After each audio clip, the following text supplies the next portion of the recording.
이것도 이제 조건을 만족시킨다는 건 우리가 조건을 먼저 만족을 시키고 나머지를 더 뽑으면 되는 거야. 알겠지? 근데 특정한이라는 이런 표현이 조금 중요한데, 특정한 두 명은 내가 특정한 두 명을 뽑을 필요가 없어. 이미 뽑혀있는 두 사람이 있다는 거. 그러니까 우리가 여기 이제 셋 중에서 대회에 나갈 특정한 한 사람이 그냥 인진이가 나가기로 돼 있어.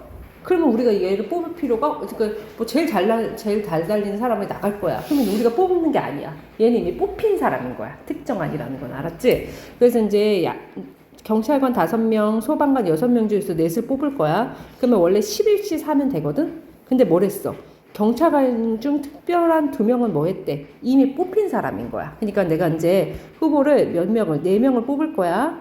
4명을 뽑을 건데, 이 특정한 경찰관 2명이 이미 뽑혀 있는 거야. 이 두 사람은. 알겠지? 그러면 더 뽑을 필요가 없어. 그러면 이제 남은 몇 사람만 더 뽑으면 된다? 2사람만 더 뽑으면 되는데, 후보가 되는 게 아까 경찰관 5명 중에서 이 특정한 2명을 제외한 몇 사람이 남았어. 3명이 남아있지. 그리고 소방관 6명까지 해서 전체 몇 명인 거지? 6명, 9명인 거잖아. 9명 중에서 이 추가로 2명만 더 뽑으면 된다는 거야. 이미 이들은 뽑힌 사람인 거야. 알겠지? 그치? 그래서 식이 어떻게 된다? 9시2면 충분한 거지. 그래서 이미 뽑힌 사람을 내가 뽑을 필요는 없는 거야. 저 사람들은 이미 뽑혀져 있다. 이런 뜻이다. 그 다음에 두 번째도 말을 좀 잘 해석하면 경찰관과 소방관을 각각 적어도 1명씩 뽑혔다는 거지. 그치? 근데 우리가 생각을 해보면, 자, 경찰관하고 소방관이 있어. 4명을 뽑는 건 이게 4사람, 0사람 뽑혀도 돼. 이 3사람, 1사람 뽑혀도 되지. 또는 2사람, 2사람 뽑혀도 되고, 1사람, 3사람 뽑혀도 되고, 0, 4 이렇게 뽑혀도 되거든. 근데 요렇게 이 케이스는 적어도 1명씩 뽑힌 거 아니야? 그치? 그러면 이때도 되고, 이때도 계산하고, 이때도 계산해서 셋 다 더해도 되거든? 근데 이거보다 이 경우랑 이 경우를 계산하는 게 더 어떻겠어? 편하잖아. 그래서 이렇게 적어도란 말이 나오면 전체에서 그 반대 경우를 빼줄 건데, 그 반대 경우가 이때하고 이때인 거야. 알았지? 그래서 이제 우리가 전체에서, 그치? 이 경우 경찰만 4명 뽑는 경우랑, 그치?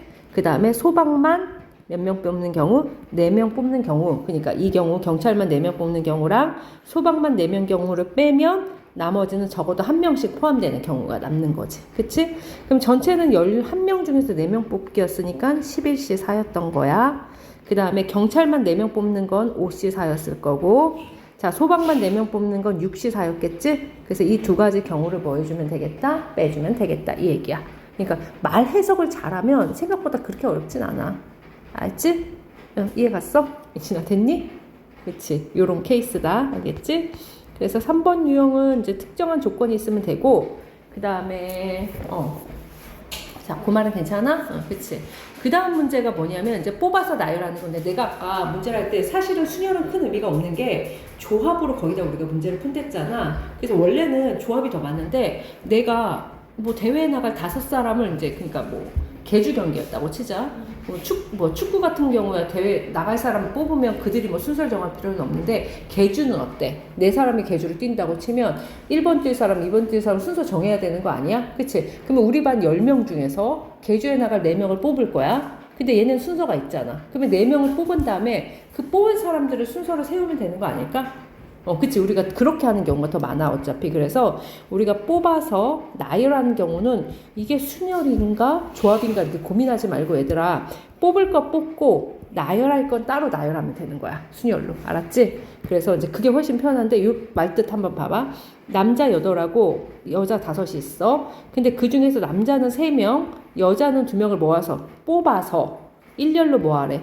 세우래잖아. 그러면 뽑은 다음에 세우면 되는 거 아니야? 말 그대로? 그치? 그러면 먼저 뽑자. 남자 8명 중에서 3명을 뽑을게. 83이야. 뽑고, 여자 5명 중에 2명을 뽑아. 그러면 전체 5명을 뽑은 거잖아. 그 5명을 뭐 하면 돼? 일렬로 세우면 되는 거지? 5명 줄 세우긴 몇 팩토리알이야? 5팩토리알. 이렇게 뽑고 세운다. 이 마인드가 원래 좋기 때문에 뭐 이제 문제가 섞이면 다 이걸로 풀 거야. 알겠지? 그래서 83 곱하기 5C 곱하기 5팩 하면 되고, 뭐 이건 계산하면 된다. 3일에 876 이렇게 계산하시고, 5C는 1분의 5, 4 이렇게 계산하시고 5팩토리얼은 120인지 알잖아? 그래서 이제 약분 잘해서 계산하면 돼. 알겠지? 그렇게. 그 다음에 두 번째도 마찬가지다. 남자 2명하고 여자 2명을 뽑은 다음에 여자 둘이 이웃하게. 그럼 이웃하면 얘는 한 사람 취급하랬지. 그래서 일렬로 세우면 되는 거야. 그래서 지난 시간에 배웠던 걸 섞어서 풀면 돼. 민준아 여기까지 뽑아야 되잖아. 그럼 먼저 뽑자. 그러면 남자 8 중에서 둘을 뽑아. 그 여자 5 중에서 둘을 뽑아. 이렇게. 그러면 남자 둘하고 여자 둘을 이렇게 뽑혔잖아. 근데 이 네 사람을 줄을 세워야 되는데 여자들이 이웃하도록 세우래. 그러면 그렇게 할 때 어떻게 하래? 이 여자들을 몇 사람 취급하랬지? 한 사람 취급해서 세우면 되는 거 아니야? 그럼 얘네 한 사람 취급하면 하나, 둘, 세 사람이잖아. 그럼 세 사람을 나열시켜. 3팩토리알. 그리고 그 묶음 안에서 자리 바꾸는 것만큼을 곱한다. 이렇게 배웠지? 그래서 이렇게 섞어서 풀면 되는 거야. 앞에서 한 거를. 그치? 그래서 이제 일단 먼저 뽑은 다음에 뽑은 사람들을 얘네들을 몇 사람 취급해서 이웃할 거니까 한 사람 취급해서 세 사람 줄 세우고 묶음 안에서 자리 바꾸는 것만큼을 곱하면 됩니다. 알았지? 그래서 얘는 이제 2분의 87이고요. 그 다음에 얘도 2분의 54가 되고 그냥 3팩은 6이고 2팩은 2니까 약분해서 계산해주면 되겠지. 그치? 그래서